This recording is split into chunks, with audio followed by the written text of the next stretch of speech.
사실 당신의 드레스에서 몸이 빠져나가고 있어요.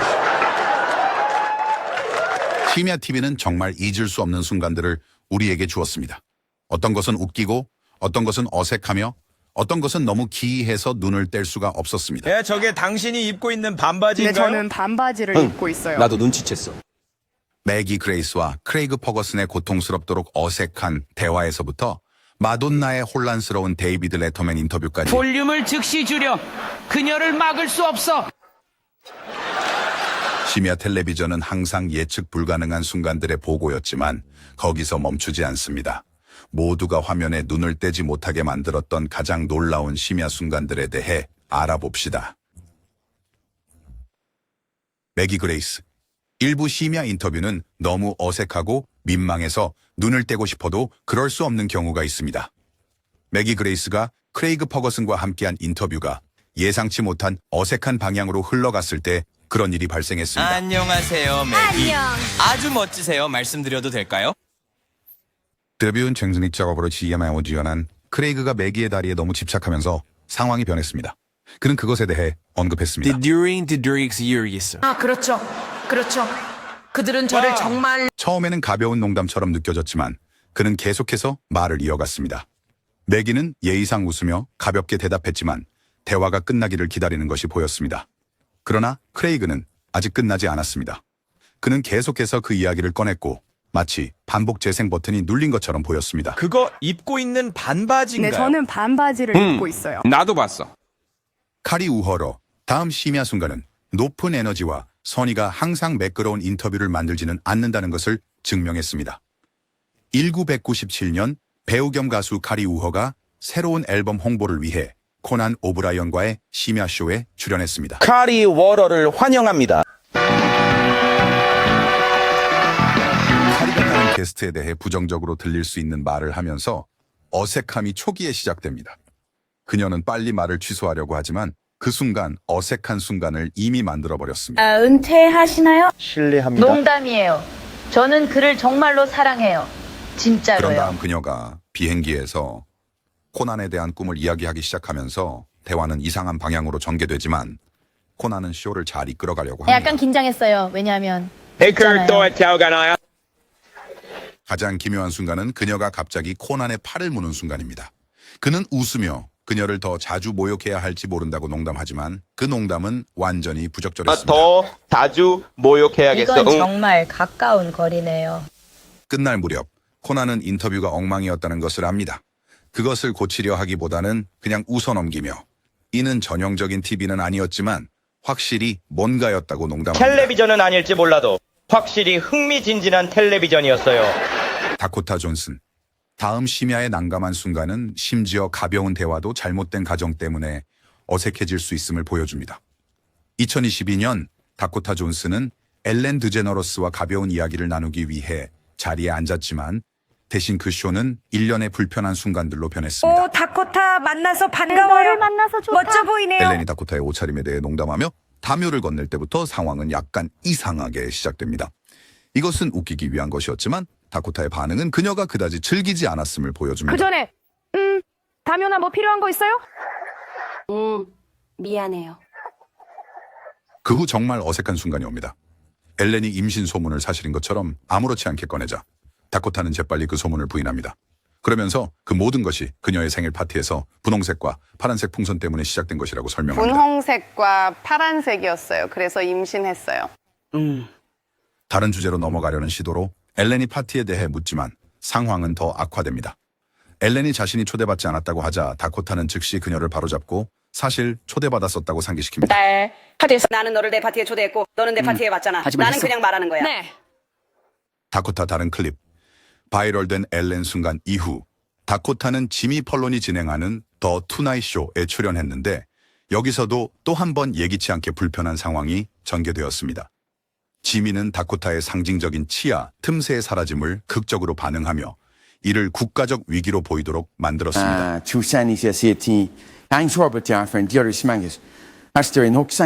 그러자 다코타가 지미의 이빨을 두드렸고 지미도 그녀의 이빨을 두드리며 그것이 가짜인지 테스트했습니다. 그 순간이 이상해졌고 지미는 그걸 깨닫고 어색하게 웃으며 급히 화제를 돌렸습니다. 그것도 가짜요? 둘 다 가짜인가요? 이쑤시개 좀 들어줘.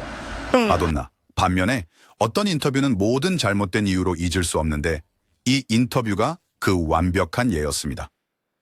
1994년에 마돈나는 데이비드 레터맨과 함께하는 레이트쇼에 출연했는데 그 인터뷰는 기본적인 인터뷰가 심야 역사상 가장 이상한 순간 중 하나로 빠르게 바뀌었습니다.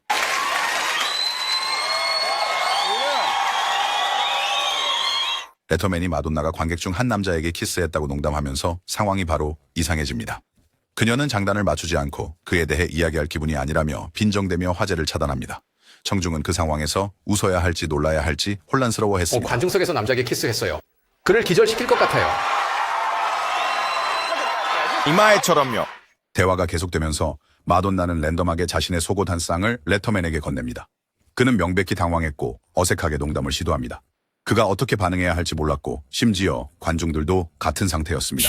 잠깐만요. 냄새 안 맡아볼 거예요? 에오. 레터맨이 광고로 넘어가려고 하자 상황이 또 변화하지만 마돈나는 거부한다. 그녀는 계속 촬영해서 대화의 모든 순간을 기록해야 한다고 주장한다. 좋아요. 광고를 우리는 하고 나서 절대 광고로 넘어가지 말아야 한다고 생각해요. 그냥 계속 이야기하고 매 순간을 촬영합시다. 인터뷰가 더 엉망이 될 수 없을 것 같을 때 마돈나는 생방송에서 욕설을 내뱉으며 한 단계 더 나아갑니다. 그런 다음 이제 완전히 지친 레터맨은 청중에게 볼륨을 낮추라고 농담하며 상황이 더 악화될 것임을 경고하는 듯 합니다. 소리 당장 낮춰. 그녀는 멈출 수 없어. 안나, 니콜. 하지만 마돈나의 인터뷰가 화면에서 눈을 떼지 못하게 했다면 안나, 니콜 스미스의 코난, 오브라이언과의 대담은 완전히 새로운 방향으로 전개되었습니다. 그녀가 등장한 순간부터 그녀의 의상에서 눈을 떼기가 어려웠지만 제작자와 만남에 관한 이야기를 공유했을 때 상황은 더 기이해졌습니다. 회의에서 영화 제작자였나요? 아니면 TV 제작자였나요? 말하지 않을 거야. 인터뷰 중간에 그녀는 가장 당황스러웠던 순간 중 하나를 공유했는데 제작자를 만났을 때 드레스가 완전히 풀려버렸다고 했습니다. 상황을 더욱 악화시킨 것은 그녀가 너무 크게 웃다가 실수로 그에게 샐러드를 튀겼다는 것이었습니다. 웃다가 샐러드를 그에게 뱉었어요. 드루 베리모어. 하지만 안나 니콜 인터뷰는 늦은 밤 TV가 얼마나 예측 불가능할 수 있는지를 보여주었고 드루 베리모어의 1995년 출연은 이를 더 지나쳐 예측 불가능을 잊을 수 없는 순간으로 만들었다. 잘 지내? 이제 나아졌어요. 생일 정말 축하해. 친절하시네요. 드류 베리모어의 1995년도 레이트 쇼 위드 데이비드 레터맨 인터뷰. 그들은 가벼운 생일 대화를 시작했지만 갑자기 예상치 못한 방향으로 흘러갔습니다. 그녀는 누드 아트 댄스 클럽에서 춤을 춘 적이 있다고도 말했으며 그것을 해방감 있고 재미있다고 묘사했습니다. 레터맨은 꽤 놀란 듯 보였습니다. 오늘 밤 여기 그녀를 찾는 사람이 있는 것 같아요. 그러다가 갑자기 그녀는 레터맨의 책상 위로 뛰어올라 장난스런 춤을 추고 잠깐 그에게 노출까지 했습니다. 레터맨은 그저 놀란 채 앉아서 방금 본 것과 들은 것을 이해하려고 애썼습니다. 인터뷰 내내 매 순간이 놀람과 당혹감의 연속이었던 것처럼 보입니다. 제니퍼 로렌스, 눈을 뗄 수 없었던 또 다른 순간입니다. 제니퍼 로렌스가 2013 아카데미 시상식에서 여우주연상을 받았을 때 무대로 올라가는 길이 그녀가 의도하지 않은 드라마틱한 모습이었습니다. 그녀가 오스카상을 받으러 올라가면서 드레스를 밟고 계단에서 넘어졌습니다. 그녀는 이전에 이 부분에서 윈터스본으로 후보에 오른 적이 있다. 마이크에 도달했을 때 제니퍼는 유머로 대처하며 모두가 자신이 넘어진 덕분에 일어나 있는 것이라고 농담했습니다. 여러분이 내가 넘어져서 미안한 마음에 일어서는 거 알아요. 정말 부끄럽지만 감사합니다. 소피아 베르가라. 제니퍼 로렌스의 잊을 수 없는 오스카 하차 사고에 이어 심야 TV는 또 하나의 놓칠 수 없는 순간을 선사했습니다. 소피아 베르가라가 제이 레노와 함께한 투나잇 쇼에 출연한 것은 활기차고 재미있었지만 몇 가지 민망한 순간도 있었습니다. 대화가 시작되자마자 레노가 소피아의 손을 잡으려 하면서 분위기가 어색해졌습니다. 그녀는 즉시 손을 빼고 그가 정말로 예의를 배우고 싶다면 콜롬비아에 가보라고 농담했습니다. 제이가 계속 끼어들자 소피아는 주저하지 않았습니다. 그녀는 자신이 게스트라는 점을 분명히 하며 그에게 말할 기회를 주지 않으려 했습니다. 페인트처럼 들리네. 알겠습니다. 이건 제 인터뷰입니다. 오 부켓 골드스웨이트가 그녀의 어색함을 처리했다. 제이 레노와의 어색한 순간을 프로처럼 처리했습니다. 하지만 반면에 밥캣 골드스웨이트는 제이 레노의 투나잇 쇼에서 자신의 의자에 불을 지르며 너무 지나쳤습니다. 세트를 몇 대 부셨고 잘 모르겠어요. 무리하게 굴고 싶진 않아요, 제이. 하지만 그게 뭐든지 간에 보통의 인터뷰로 시작됐지만 갑자기 골드스웨이트가 일어나서 의자에 불을 붙였습니다. 관객들은 웃어야 할지 당황해야 할지 몰랐고 레노는 상황을 수습하려 애썼습니다. 이제 이것에 앉아야 해요. 레노는 골드스웨이트를 이제는 젖어 있는 의자에 앉게 하여 상황을 더욱 불편하게 만들었습니다. 그리고 전체 상황이 이미 어색하지 않은 것처럼 골드스웨이트는 무대에서 내려오다가 미끄러져 마지막으로 창피한 순간을 추가했습니다. 이제 그는 어디로 가고 있는 거죠? 아리벨. 그러나 모든 어색한 심야 순간이 그렇게 극단적인 것으로부터 오는 것은 아닙니다. 때때로 간단한 한마디의 말이면 충분합니다. 할리베리의 레노와의 인터뷰가 그 증거입니다. 모든 것이 평소처럼 캐주얼한 대화와 그녀의 머리에 대한 칭찬이 오갔지만 갑자기 레노가 그녀의 옷차림에 대해 언급하며 뭔가 이상하게 초점을 바꿨습니다.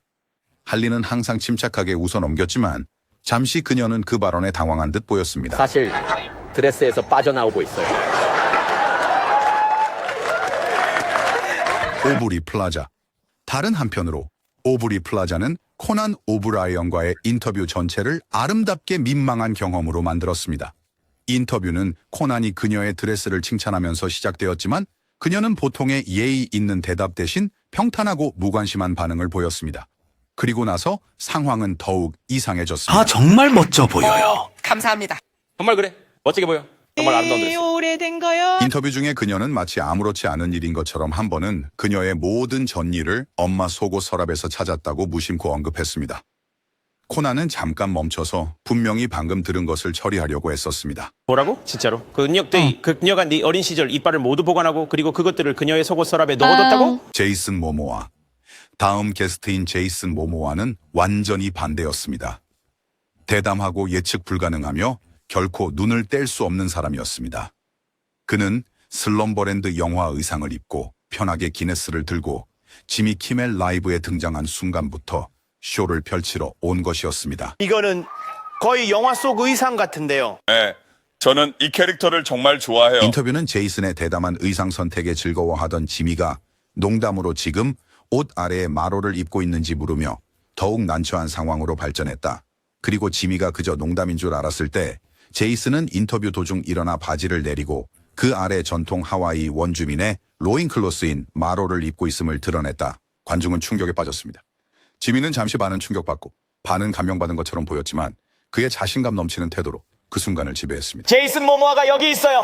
그의 영화는 슬럼버랜드입니다. 케이트 게러웨이.